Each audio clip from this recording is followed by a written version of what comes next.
दोस्तों, welcome to सैनिक institute. तो जैसा कि आप लोगों को पता है कि डे बाय डे नोटिफिकेशंस आ रहे हैं साइट पर। तो आज मैं आप लोगों के सामने लेकर आया हूँ कि मेडिकल के टेस्ट में आप लोगों को कैसे कैसे चीज़ों को क्वालिफाई करना है। तो इसीलिए मैं आप लोगों के सामने उपस्थित हुआ हूँ। बाकी जो भी नोटिफिकेशंस हैं वो आपको कल मिल गई थी, एसओपी उन्होंने दे दिया है। बाकी एक मेडिकल का मैंने प्रोफार्मा तैयार किया था जिसको लेकर लास्ट ईयर का था, तो आप लोगों को इससे काफ़ी मदद मिलेगी। अभी ऐसा कोई मेडिकल का प्रोफार्मा वहाँ पर नहीं आया है, लेकिन मुझे लास्ट ईयर का सर ने बताया कि ऐसा है, तो आप बता सकते हैं। तो मैं आप लोगों के समक्ष उपस्थित हुआ हूँ। तो जैसा कि आप लोग देख रहे हैं, सैनिक स्कूल एनटीए, ठीक है, मेडिकल टेस्ट के बारे में, ठीक है, मेडिकल टेस्ट के बारे में बेसिकली यहाँ पर आपको मैं बताने आया हूँ आज। तो मेडिकल टेस्ट में आप लोगों के लिए जो बच्चे के लिए सबसे ज्यादा मेन है वो है हाइट, ठीक है। तो हाइट के रेफरेंस में उसका वेट कितना है, इसका मेजरमेंट होगा। और आपका चेस्ट का मेजरमेंट होगा। चेस्ट का मेजरमेंट जो है वो आपका देखेगा कि 5% 5 सेंटीमीटर का एक्सपेंशन हो पा रहा है या नहीं हो पा रहा है। आपका एक्सपेंशन जरूरी है। और एक आपका है विजुअल, ठीक है, आपका विजन कितना है, ठीक है। और जैसा कि मैं देख पा रहा हूं, फ्लैट फुट, ठीक है।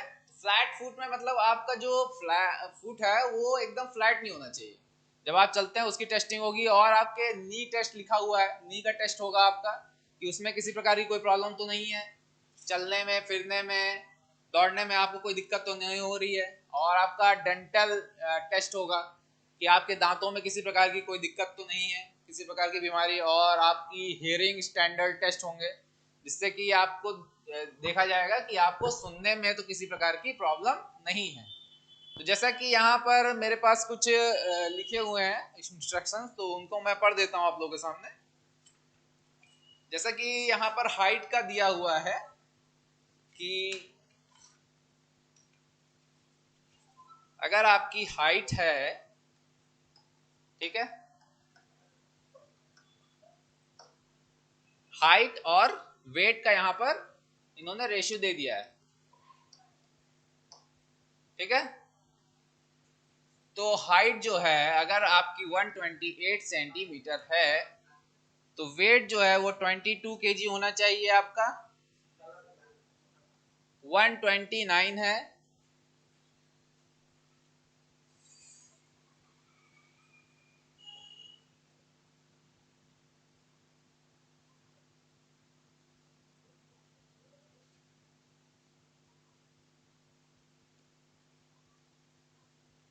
129 सेंटीमीटर है तो आपका वेट जो है 23 केजी मिनिमम होना चाहिए।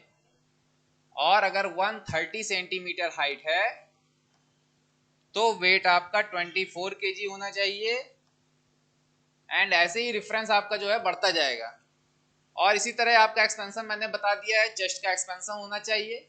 और फिर आपका विजुअलाइजेशन जो है कि 6/6 की आपकी विजन होनी चाहिए। अगर 6/9 की है तो वो डिस्क्वालीफाई माना जाएगा उसको, कि वो मेडिकल फिट नहीं है।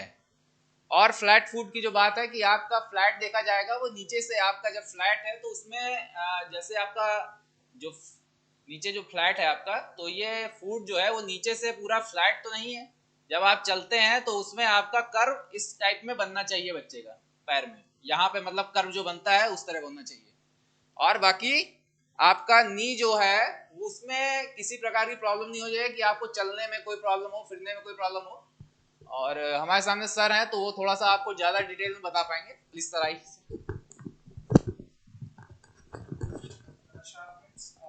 एक्चुअल में सर थोड़ा सा मैंने देखा मेडिकल के लिए बता रहे हैं। तो एक्चुअल में देखिए यहाँ पे जो फ्लैट फुट होता है ना, सभी को नमस्कार।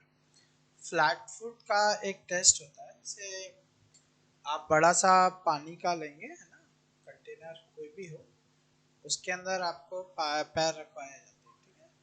ये लास्ट ईयर एक्चुअल में मेरे पास में बच्चे 2016 से हम लोग कर रहे हैं, तो बच्चे हर साल ही जाते हैं, तो वो बताते रहते हैं सर इस टाइप से पानी रखवाया जाता है। पानी के अंदर आपको पैर रख के फिर बाहर फ्लोर पे चलाया जाता है। अगर उसका कर्व ये आता है तो ये करेक्ट है, बट ये करेक्ट नहीं है। और यहाँ पे जैसे कर्व एग्जैक्ट वाला जो कर्व है ना, तो ये होना चाहिए आपका, ऐसा शेप बनना चाहिए। जो पैर पैर रखते हैं ना, तो पैर रखते हैं तो इस टाइप का आपका पैर का शेप यहाँ पे एक कर्व आता है। स्लीपर, आपने स्लीपर देखी है ना, तो स्लीपर टाइप में होना चाहिए। अगर वो बनता है तो फ्लैट फुट उसे कंसीडर नहीं किया जाता है। पैर उठा के तलवे के नीचे अगर आप चेक करेंगे तो वहाँ पे होता है। एक तो ये फ्लैट फुट है, वाटर पानी पे चला के आपको देखा जाएगा। एंड जो है नेक्स्ट इनका नॉकनी। नॉकनी में क्या होता है कि आपको सीधा खड़ा किया जाता है एंड दोनों जो आपके नीज हैं, दोनों नीज के बीच में एक गैप होना चाहिए। मीन्स वो दोनों टच नहीं करने चाहिए। अगर वो टच करते हैं तो उसे अनफिट कहा जाता है, ठीक है। क्योंकि जिनका टच होता है उनको दौड़ने में थोड़ी सी प्रॉब्लम होती है, वो टकरा जाते हैं जिसकी वजह से गिरने की संभावना ज़्यादा होती है। तो नॉकनी जो है आपके दोनों पैर के बीच में डिस्टेंस होना चाहिए। जैसे एक दो बच्चे हैं, हम ट्रायल अभी कर देंगे आपके सामने, तो फिर वो पता चल जाए कि हाँ नॉकनी क्या होता है। नॉकनी में दोनों एकदम पैर जोड़ते हैं और जोड़ने के बाद फिर उसके बीच में हाथ डाल के पूरा आपके थाइस के बीच से लेके नीचे तक का गैप चेक करते हैं। इनके बीच में गैप मेंटेन होना चाहिए। अगर नहीं है तो आप लोग इसके लिए भी एक बार ट्रायल लें, है ना, और टेस्ट करवाते रहें। और करेक्ट करने के भी कई मेथड्स होते हैं, तो अगर आप लोगों को जानना है वो भी, तो आप नंबर्स पे कांटेक्ट भी कर सकते हैं। तो ये नॉकनी हो गया, फ्लैट फुट हो गया, एंड देन आपका डेंटल कंडीशन। डेंटल कंडीशन इसलिए होती है कि भाई आपको टेस्ट किया जाए। जैसे हाईएस्ट आपको पता है 32 होते हैं, 28 होते हैं, 24 होते हैं।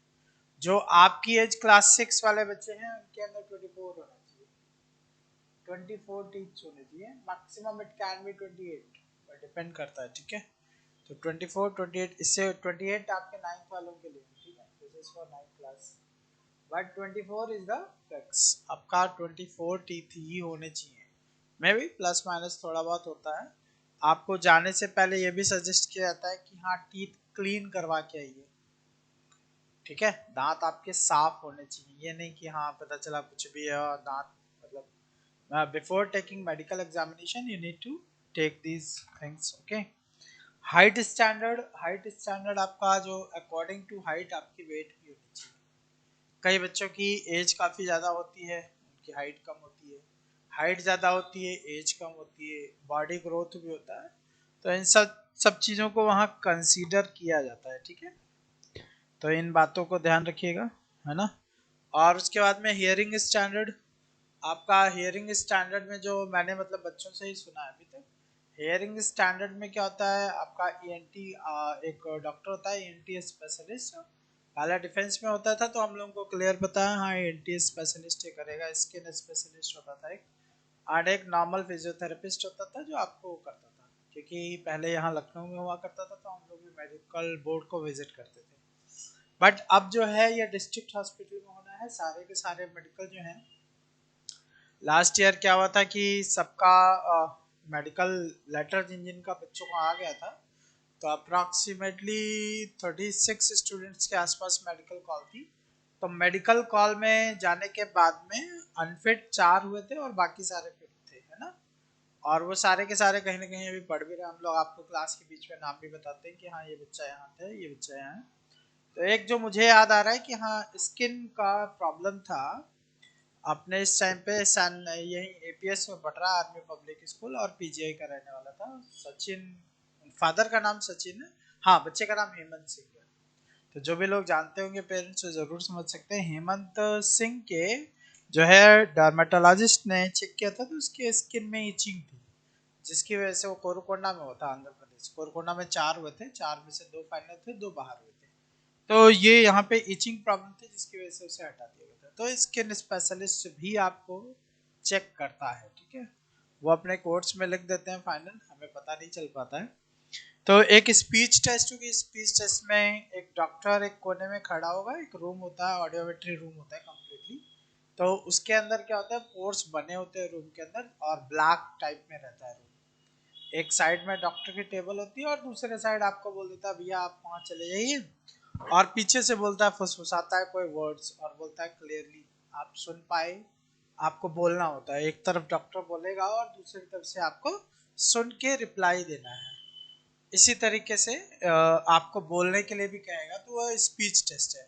और जो मैंने अभी बताया वो ऑडियोमेट्रिक रिकॉर्ड है, आपको यहाँ से बोलेगा वहाँ से आपको रिप्लाई देना है आपने क्या बोला, ऑडियोमेट्री टेस्ट है। स्पीच टेस्ट में जो दूसरा वाला फेल हुआ था, नाम तो नहीं बोलूँगा मैं क्योंकि थोड़ा सा मतलब उसकी आवाज़ जो है थोड़ा सा अलग थी, हम लोगों से अलग थी इन द सेंस कि जैसे हम लोग मजाक मजाक करते ना, ऑल भाई थी को, तो इस तरीके थोड़ा सा इस टाइप से आवाज़ थी। लेकिन सुपर लड़का था पढ़ने में, रितेश सिंह नाम था। और हम लोगों ने देखा भी था कि हाँ, मतलब मैक्सिमम टाइम ये होता है कि कोचिंग वाले दूसरे के लड़के के नाम फोटो लगा देते। तो इस बार जो पेपर हुआ था उसमें आप लोगों ने देखे भी थे ना प्रैक्टिकल में कि हम लोगों के कोचिंग के बच्चों के पोस्टर वगैरह लगे हुए थे। तो ऐसा दोनों में देखा गया, यहाँ भी जाते हैं हम लोग के रहते ही बच्चे। तो रितेश सिंह नाम था, है ना, नीलबथा यहीं रहता था, उसको भी सेम थोड़ी सी प्रॉब्लम थी। ये महेंद्र जरा अटेंड करना। तो जिस वजह से उसका भी शायद इसी स्पीच टेस्ट में बाहर हुआ होगा, अदरवाइज बहुत ब्रिलियंट, बहुत होनहार लड़का। तो ये स्पीच टेस्ट ऑडियोमेट्री टेस्ट हो गया आपका।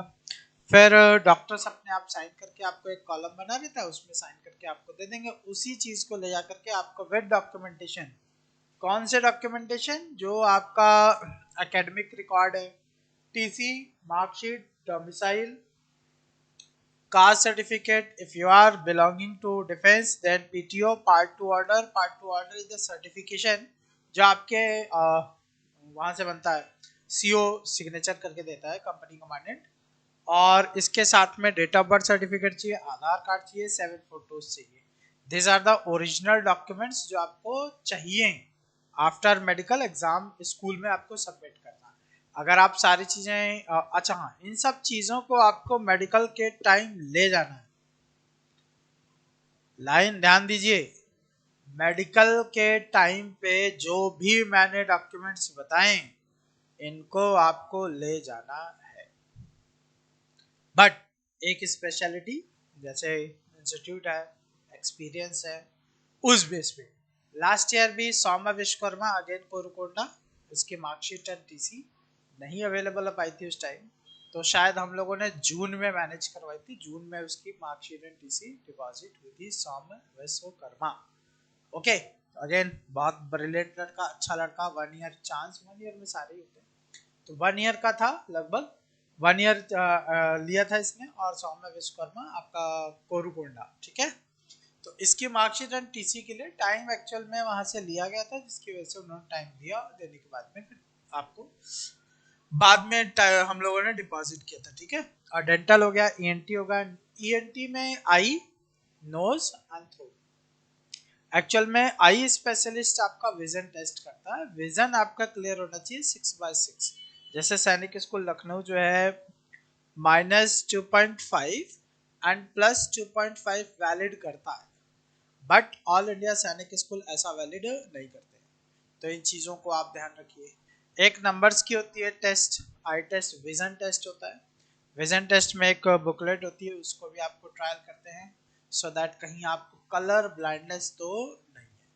तो यही सारी चीज़ें हैं आपके मेडिकल में होने वाली हैं। इसके अलावा बाकी सर ने आपको बताया होगा, urine test, blood test, blood sample आपका कलेक्ट किया जाएगा, क्योंकि हम लोगों ने यहाँ से जो पुरुलिया वाले हैं उन लोगों को बनवा के दिया गया था।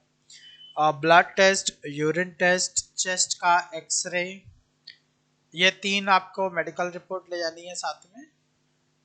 बस ये 3 ये हो गई, और बाकी डॉक्टर्स आपका वहाँ पे टेस्ट करेंगे, और ये सब आपको वहीं पे टेस्ट करवाना है जो डिस्ट्रिक्ट हॉस्पिटल है आपका, वो कौन सा, जिस स्कूल के लिए आपने अप्लाई किया है वो जिस डिस्ट्रिक्ट में आता है वहाँ के डॉक्टर्स आपको करके मेडिकल करके देंगे, ठीक है। आई होप मेडिकल के बारे में आपको काफ़ी चीज़ें क्लियर हो गई होंगी।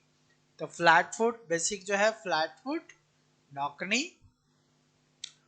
ये आपका हाथ भी सीधा होना चाहिए ना, ऐसे करने पे जो है आपका टेढ़ा मेढ़ा नहीं होना चाहिए। देखिए मेरा नहीं हो रहा है ना। तो ये टेस्ट भी कराया जाता है, आपको वॉकिंग कराई जाएगी। Okay, thanks for today.